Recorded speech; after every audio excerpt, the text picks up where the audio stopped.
মাথাভাঙা মহকুমা টোটো চালকরা বিনামূল্যে রেজিস্ট্রেশন করার দাবিতে মহকুমা শাসকের দপ্তরের সামনে বিক্ষোভ কর্মসূচি পালন করল। এদিন শতাধিক টোটো চালক শহরে মিছিল করে মহকুমা শাসকের অফিসে যায়। সেখানে অবস্থান বিক্ষোভ চলে বেশ কিছু সময় ধরে।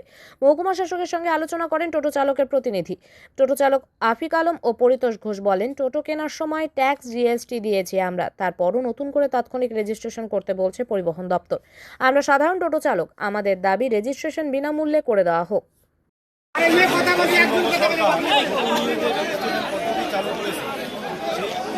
সিদ্ধান্তের বিরুদ্ধে আমরা আজকে এখানে সবাই একত্রিত হয়েছি। এবার সমস্যাটা হলো কোন জায়গায়, আমরা যখন টোটোটা কিনেছিলাম তখন কিন্তু টোটোই সেটা সবাই জানছিলাম এবং গরুমালা সমস্ত জিএসটি ইত্যাদি নিয়েই আমাদের টোটোটা বিক্রি করেছিল। তাহলে আবার আজকে নতুন করে রেজিস্ট্রেশন কিসের? আচ্ছা, ধরেও নিলাম আজকে রেজিস্ট্রেশন করতে হবে, ঠিক আছে, কিন্তু বিভিন্ন জায়গায় বিভিন্ন রকম পয়সা যাচ্ছে। তাদেরকে পাঠিয়ে দেওয়া হচ্ছে টেম্পোরারি টোটো রেজিস্ট্রেশনের জন্য, যেটা 2 বছর পর সেটাকে ভ্যানিশ করে দিতে হবে এবং নতুন আর যারা পরে টোটো কিনেছে তাদের নাকি ই রিক্সা তাদেরকে পাঠাচ্ছে গরুমালার কাছে। গরুমালা 15,000 বিভিন্ন রকম পয়সা দাবি করছে। এখানে আমরা দিশেহারা হয়ে পড়েছি। আমরা সাধারণ টোটোওয়ালা, যেখানে ডেইলি ইনকাম হয় 200 থেকে 300 টাকা, এটা সংসার চালানোর জন্যই যথেষ্ট না। যারা লাখ লাখ 50,000 ইনকাম করে তারাও সংসার চালাচ্ছে হিমশিম। সেখানে আমরা সাধারণ টোটোওয়ালা, সেখানে 15,000, 10,000, 20,000 টাকা কোথায় পাবো?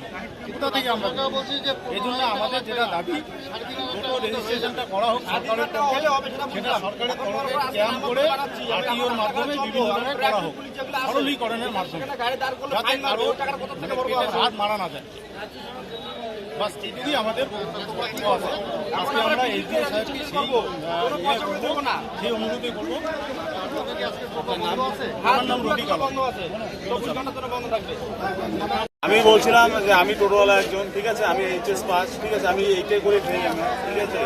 আমাদের এরকম অনেক বন্ধু বান্ধব আছে, ঠিক আছে, এরকম অনেক সহযোগী আছে আমাদের, যে আমরা হাই সেকেন্ডারি পাস করে, অনেকে বিএ পাস করে, গ্র্যাজুয়েট হয়ে আমরা টোটো চালিয়ে খাই, ঠিক আছে। আমাদের ইনকাম হয় 2 থেকে 300 টাকা। তারপরে যদি সরকার যদি এইভাবে আমাদের উপরে যদি এরকম রেজিস্ট্রেশন চার্জ চাপিয়ে দেয়, তা আমরা কোথেকে দেবো, কীভাবে আমরা কী করবো, ঠিক আছে। তারপরে আবার কিস্তির উপরে অনেকে টোটো চালায়, ঠিক আছে।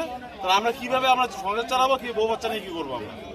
তাহলে এরপরে আমাদের কী করতে হবে? আত্মহত্যা করতে হবে, তাছাড়া আমাদের কোনো বুদ্ধি নেই। আমরা এটাই বলবো সরকারের কাছে যে আমাদের রেজিস্ট্রেশন ফিটা মাফ করা হোক। একদিন তো কোনোদিনও কিছু হয় নাই, 11 বছর ধরে টোটো চলছে, ঠিক আছে, কোনোদিনও কিচ্ছু হয়নি।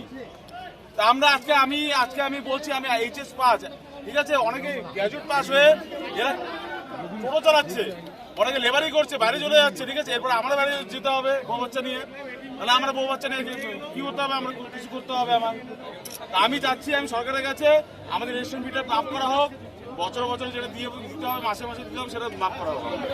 এটা আপনার কাছে অনুরোধ, এটাই বলবো আমি, আর কিচ্ছু বলা নাই আমাদের। আমার নাম পরিতোষ ঘোষ, ঠিক আছে, আমার বাড়ি উত্তরপাড়াতে। হ্যাঁ, আমিও এইচএস পাস, আমি অনেক কিছু করেছিলাম, কিন্তু এখন আমার করার কিচ্ছু নেই। হ্যাঁ, আমি টোটো চালাই।